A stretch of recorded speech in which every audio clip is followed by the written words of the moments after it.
Ahok menegaskan dirinya tidak akan mundur sebagai gubernur ataupun calon gubernur. Dirinya siap dipenjara jika dirinya terbukti bersalah melakukan penistaan agama. Menurut Ahok, seharusnya bentrok tersebut tidak perlu terjadi mengingat aparat kepolisian sudah melakukan pendekatan dan komunikasi dengan para ulama. Ahok menegaskan bahwa dirinya sudah melakukan permintaan maaf atas kasus yang menimpa dirinya. Terkait pidato Presiden Jokowi tentang aktor politik yang bermain dalam bentrok tersebut, Ahok tidak mengetahui siapa aktor yang dimaksud oleh Presiden.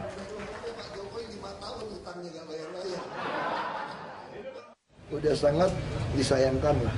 Kita menyayangkan kejadian seperti ini, padahal harusnya kan kalau kita bicara mau menyampaikan sesuatu kan gampang, terus maksa saya mundur.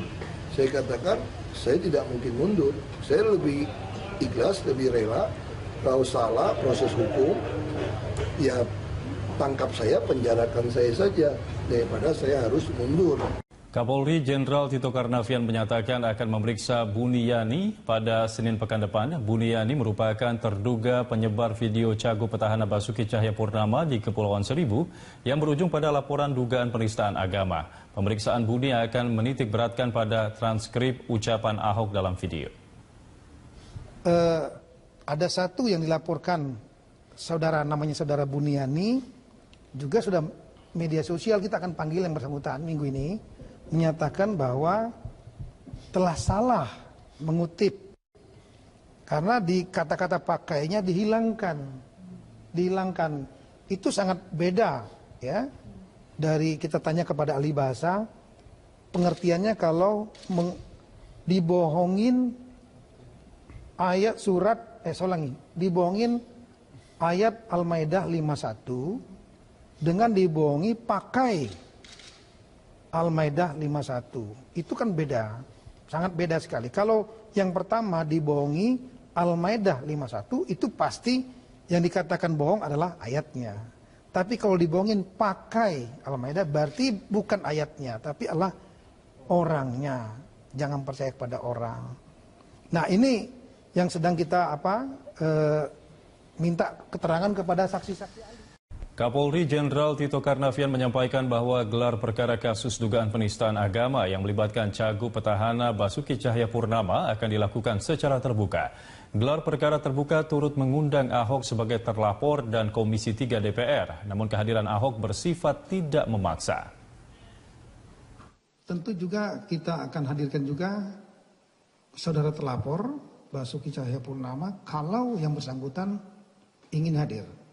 Kalau tidak ingin hadir bisa diwakili oleh penasihat hukumnya, termasuk dengan menghadirkan saksi ahli dari pihak terlapor ini. Dan nanti selain penyidik kami juga akan mengundang pihak eksternal, yaitu dari kejaksaan, tim kejaksaan, dan juga tim dari Kompolnas sebagai pengawas kepolisian. Bahkan mungkin dan besar juga kita akan mengundang, nanti kami akan konsultasi dulu dengan Ketua Komisi 3, yaitu tim mungkin dari Komisi 3 beberapa orang yang ditugaskan untuk mengawasi proses kasus ini. Nah ini dengan gelar perkara ini yang dilakukan secara terbuka dengan melibatkan pihak-pihak yang terkait. Kemudian kita buka juga kepada publik, yaitu melalui media secara live seperti semacam sidang mungkin nantinya. Kita harapkan nanti publik betul-betul dapat melihat dengan kejernihan kasus ini seperti apa.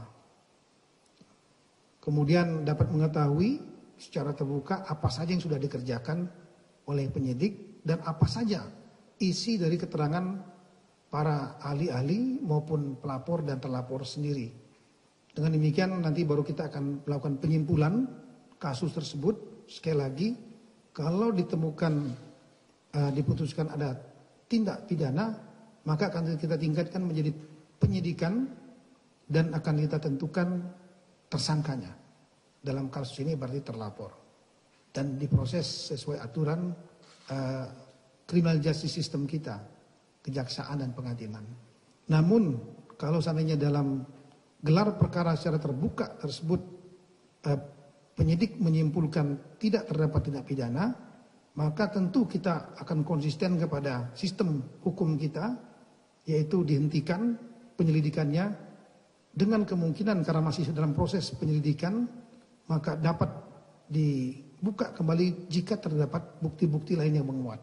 Pemirsa, ada hal lain yang menarik perhatian masyarakat Indonesia ketika Presiden Joko Widodo menggelar konferensi pers terkait demo 4 November 2016. Ya, penampilan Jokowi yang didampingi sejumlah Menko Polhukam Wiranto, Kapolri Jenderal Tito Karnavian, Panglima TNI Jenderal Gatot Nurmantio, dan Kepala Badan Intelijen Negara Budi Gunawan tersebut dinilai sangat berbeda. Saat menggelar jumpa pers, Jokowi terlihat menutupi kemeja putihnya dengan jaket bomber berwarna hijau army. Ya, penampilan Presiden Jokowi yang stylish dan kekinian itu kini ramai diperbincangkan di dunia maya, khususnya para pengguna Twitter.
Meskipun situasi sudah kondusif, penjagaan di kawasan kediaman Gubernur Petahana DKI Jakarta Basuki Cahayapurnama atau Ahok masih tetap diberlakukan. Kediaman Ahok merupakan salah satu titik vital yang mendapat penjagaan ketat aparat sejak aksi 4 November kemarin. Sekitar 20 anggota TNI AL atau Marinir masih bersiaga di gerbang utama kompleks perumahan Ahok. Selain TNI, personil kepolisian pun tampak lalu lalang di gerbang utama. Meskipun anggota Polri yang tampak hanya 2 hingga 3 personel, akan tetapi di gerbang dalam diperkirakan puluhan anggota kepolisian masih dalam status siaga untuk menjaga kediaman Ahok. Sementara petugas keamanan kompleks masih dalam status pengamanan normal, hanya ada 3 hingga 4 satpam yang berjaga di masing-masing gerbang kompleks. Pengamanan akan terus berlangsung hingga instruksi selanjutnya.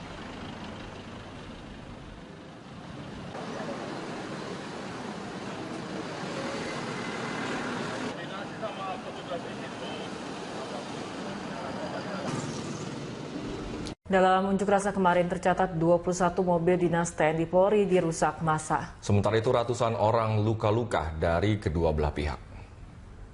Sedikitnya 350 orang terluka, 200 orang dari pihak pengunjuk rasa, 160 diantaranya dilarikan ke Rumah Sakit Budi Kemuliaan, 90 lainnya tersebar di rumah sakit lain. Namun 200 orang ini hanya menjalani rawat jalan. Kebanyakan dari mereka terluka akibat gas air mata. Sementara dari aparat tercatat 79 polisi terluka, 11 diantaranya masih dirawat di rumah sakit. Korban luka juga dialami 5 orang personel TNI, 1 pemadam kebakaran, dan 15 masyarakat umum. Sementara itu laporan adanya seorang korban meninggal dunia juga dibenarkan kepolisian. Namun dari keterangan dokter, korban meninggal di rumah sakit akibat asma yang pernah dideritanya.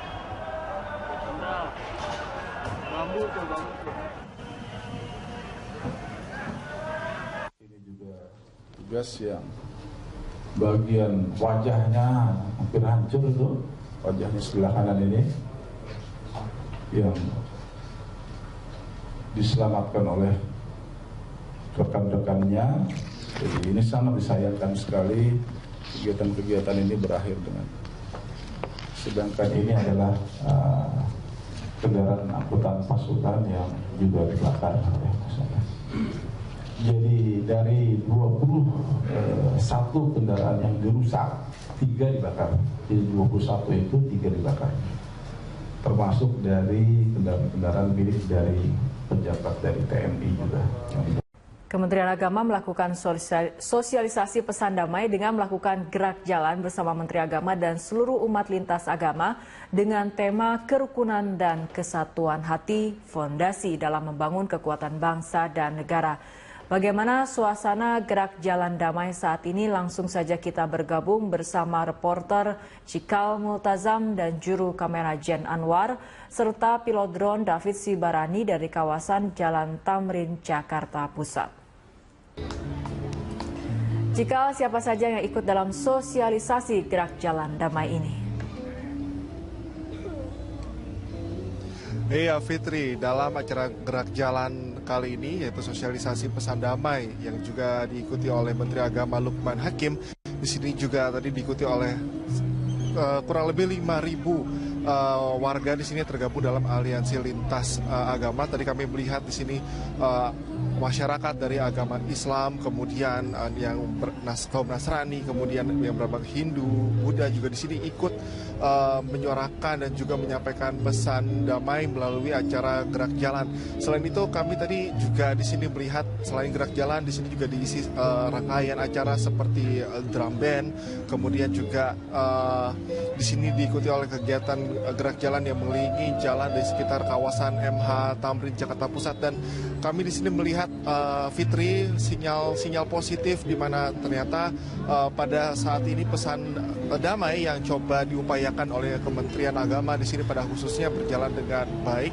Kami di sini melihat bagaimana pola warga di sini sungguh begitu antusias, ribuan warga di sini mengikuti acara ini dan ini menandakan sebetulnya Fitri bahwa ketika memang ada momentum, kemudian juga ada upaya yang dilakukan oleh pemerintah untuk melakukan pesan damai antara umat beragama. Di sini pun kami melihat bahwa upaya itu berjalan dengan baik.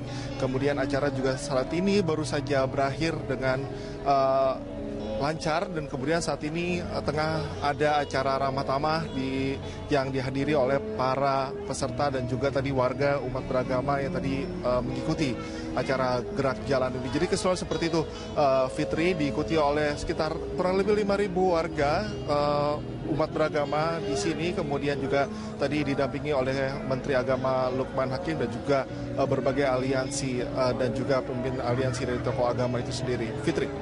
Ya, Cikal, apakah ada pesan khusus, pesan damai yang disampaikan langsung oleh Menteri Agama dalam gerak jalan damai kali ini? Ada pesan khusus yang disampaikan tadi dari pihak dari Menteri Agama Lukman Hakim, kemudian dari Kementerian Agama, kemudian dari perwakilan tokoh agama di sini yang menyampaikan bahwa apapun yang terjadi, bahwa sebetulnya sekat-sekat yang terjadi antara umat beragama ini sebetulnya tidak perlu ada. Kemudian kita bisa membuktikan di sini melihat dengan adanya momentum, kemudian kegiatan yang mengupayakan adanya kerukunan beragama juga bisa diciptakan dengan hal-hal yang sederhana seperti gerak jalan ini. Sebetulnya idenya sederhana, Fitri, kemudian aplikasinya jelas dan kemudian ini bisa diterapkan dan terbukti bahwa upaya yang simpel, sederhana bisa meningkatkan kerukunan antar beragama. Seperti kita ketahui beberapa waktu yang lalu ada sebuah tragedi, bisa dikatakan seperti itu, seperti unjuk rasa yang seakan-akan ada memisahkan sekat antar umat beragama, tapi di sini dibuktikan bahwa dengan adanya upaya yang sederhana, kemudian langkah-langkah upaya di sini bisa terbukti bahwa tidak ada sekat-sekat itu, kemudian di sini kerukunan antar umat beragama khususnya di Indonesia bisa terlihat kemudian terjaga. Itu poin besar yang disampaikan oleh Menteri Agama pada beberapa waktu yang lalu. Fitri. Ya, kita harapkan kerukunan beragama seperti ini akan dapat terus terjaga. Baik, terima kasih Cikal Multazam dan juru kamera Jen Anwar serta pilot drone David Sibarani melaporkan langsung dari kawasan Jalan Tamrin, Jakarta Pusat. Minta keterangan kepada saksi-saksi. Kapolri Jenderal Tito Karnavian menyampaikan bahwa gelar perkara kasus dugaan penistaan agama yang melibatkan Cagup Petahana Basuki Cahayapurnama akan dilakukan secara terbuka. Gelar perkara terbuka turut mengundang Ahok sebagai terlapor dan Komisi 3 DPR, namun kehadiran Ahok bersifat tidak memaksa. Tentu juga kita akan hadirkan juga saudara terlapor Basuki Cahayapurnama kalau yang bersangkutan ingin hadir. Kalau tidak ingin hadir bisa diwakili oleh penasihat hukumnya, termasuk dengan menghadirkan saksi ahli dari pihak terlapor ini. Dan nanti selain penyidik kami juga akan mengundang pihak eksternal, yaitu dari kejaksaan, tim kejaksaan, dan juga tim dari Kompolnas sebagai pengawas kepolisian. Bahkan mungkin dan besar juga kita akan mengundang, nanti kami akan konsultasi dulu dengan Ketua Komisi 3, yaitu tim mungkin dari Komisi 3 beberapa orang yang ditugaskan untuk mengawasi proses kasus ini. Nah ini dengan gelar perkara ini yang dilakukan secara terbuka dengan melibatkan pihak-pihak yang terkait. Kemudian kita buka juga kepada publik, yaitu melalui media secara live seperti semacam sidang mungkin nantinya. Kita harapkan nanti publik betul-betul dapat melihat dengan kejernihan kasus ini seperti apa. Kemudian dapat mengetahui secara terbuka apa saja yang sudah dikerjakan oleh penyidik dan apa saja isi dari keterangan para ahli-ahli maupun pelapor dan terlapor sendiri. Dengan demikian nanti baru kita akan melakukan penyimpulan kasus tersebut. Sekali lagi, kalau ditemukan diputuskan ada tindak pidana, maka akan kita tingkatkan menjadi penyidikan dan akan kita tentukan tersangkanya. Dalam kasus ini berarti terlapor dan diproses sesuai aturan criminal justice system kita, kejaksaan dan pengadilan. Namun kalau seandainya dalam gelar perkara secara terbuka tersebut meskipun situasi sudah kondusif, penjagaan di kawasan kediaman Gubernur Petahana DKI Jakarta Basuki Cahayapurnama atau Ahok masih tetap diberlakukan. Kediaman Ahok merupakan salah satu titik vital yang mendapat penjagaan ketat aparat sejak aksi 4 November kemarin. Sekitar 20 anggota TNI AL atau Marinir masih bersiaga di gerbang utama kompleks perumahan Ahok. Selain TNI, personil kepolisian pun tampak lalu lalang di gerbang utama. Meskipun anggota Polri yang tampak hanya 2 hingga 3 personel, akan tetapi di gerbang dalam diperkirakan puluhan anggota kepolisian masih dalam status siaga untuk menjaga kediaman Ahok. Sementara petugas keamanan kompleks masih dalam status pengamanan normal, hanya ada 3 hingga 4 satpam yang berjaga di masing-masing gerbang kompleks. Pengamanan akan terus berlangsung hingga instruksi selanjutnya.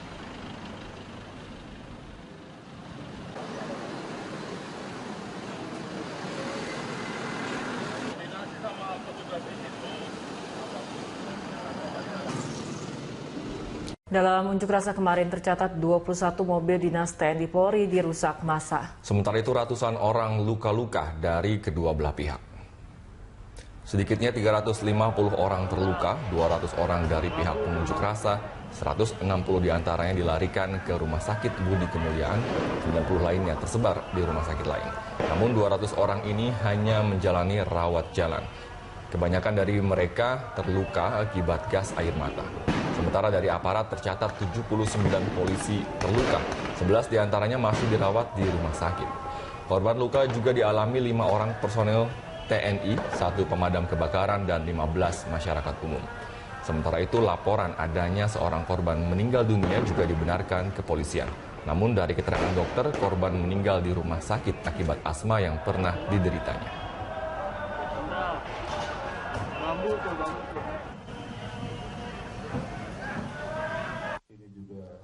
Tugas yang bagian wajahnya hampir hancur itu, wajahnya sebelah kanan ini yang diselamatkan oleh rekan-rekannya. Jadi ini sangat disayangkan sekali kegiatan-kegiatan ini berakhir dengan. Sedangkan ini adalah kendaraan angkutan pasukan yang juga dibakar oleh masyarakat. Jadi dari 21 kendaraan yang dirusak, 3 dibakar. Jadi 21 itu 3 dibakar. Termasuk dari kendaraan milik dari pejabat dari TNI juga. Kementerian Agama melakukan sosialisasi pesan damai dengan melakukan gerak jalan bersama Menteri Agama dan seluruh umat lintas agama dengan tema kerukunan dan kesatuan hati, fondasi dalam membangun kekuatan bangsa dan negara. Bagaimana suasana gerak jalan damai saat ini? Langsung saja kita bergabung bersama reporter Cikal Multazam dan juru kamera Jen Anwar, serta pilot drone David Sibarani dari kawasan Jalan Tamrin, Jakarta Pusat. Cikal, siapa saja yang ikut dalam sosialisasi gerak jalan damai ini? Iya Fitri, dalam acara gerak jalan kali ini yaitu sosialisasi pesan damai yang juga diikuti oleh Menteri Agama Lukman Hakim. Di sini juga tadi diikuti oleh kurang lebih 5.000 warga di sini tergabung dalam aliansi lintas agama. Tadi kami melihat di sini masyarakat dari agama Islam, kemudian yang kaum Nasrani, kemudian yang beragama Hindu, Buddha juga di sini ikut menyuarakan dan juga menyampaikan pesan damai melalui acara gerak jalan. Selain itu kami tadi juga di sini melihat selain gerak jalan di sini juga diisi rangkaian acara seperti drum band, kemudian juga di sini diikuti oleh kegiatan gerak jalan yang mengelilingi jalan di sekitar kawasan MH Tamrin Jakarta Pusat. Dan kami di sini melihat Fitri sinyal positif di mana ternyata pada saat ini pesan damai yang coba diupayakan oleh Kementerian Agama di sini pada khususnya berjalan dengan baik. Kami di sini melihat bagaimana pola warga di sini sungguh begitu antusias, ribuan warga di sini mengikuti acara ini, dan ini menandakan sebetulnya Fitri bahwa ketika memang ada momentum, kemudian juga ada upaya yang dilakukan oleh pemerintah untuk melakukan pesan damai antara penyidik menyimpulkan tidak terdapat tindak pidana, maka tentu kita akan konsisten kepada sistem hukum kita, yaitu dihentikan penyelidikannya dengan kemungkinan karena masih dalam proses penyelidikan, maka dapat dibuka kembali jika terdapat bukti-bukti lain yang menguat. Pemirsa, ada hal lain yang menarik perhatian masyarakat Indonesia ketika Presiden Joko Widodo menggelar konferensi pers terkait demo 4 November 2016. Ya, penampilan Jokowi yang didampingi sejumlah Menko Polhukam Wiranto, Kapolri Jenderal Tito Karnavian, Panglima TNI Jenderal Gatot Nurmantio, dan Kepala Badan Intelijen Negara Budi Gunawan tersebut dinilai sangat berbeda.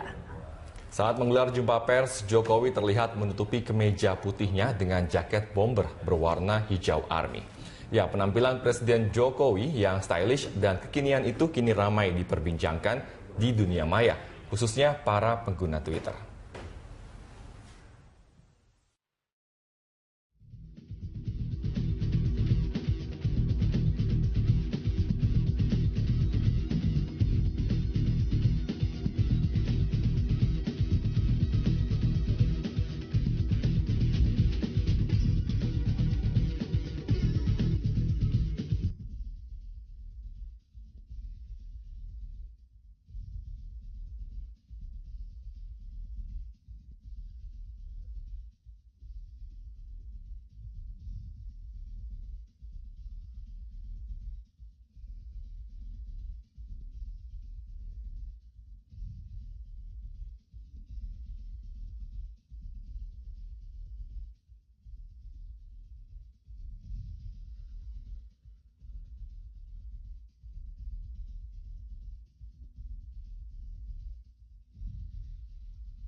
Ahok menegaskan dirinya tidak akan mundur sebagai gubernur ataupun calon gubernur. Dirinya siap dipenjara jika dirinya terbukti bersalah melakukan penistaan agama. Menurut Ahok, seharusnya bentrok tersebut tidak perlu terjadi mengingat aparat kepolisian sudah melakukan pendekatan dan komunikasi dengan para ulama. Ahok menegaskan bahwa dirinya sudah melakukan permintaan maaf atas kasus yang menimpa dirinya. Terkait pidato Presiden Jokowi tentang aktor politik yang bermain dalam bentrok tersebut, Ahok tidak mengetahui siapa aktor yang dimaksud oleh Presiden.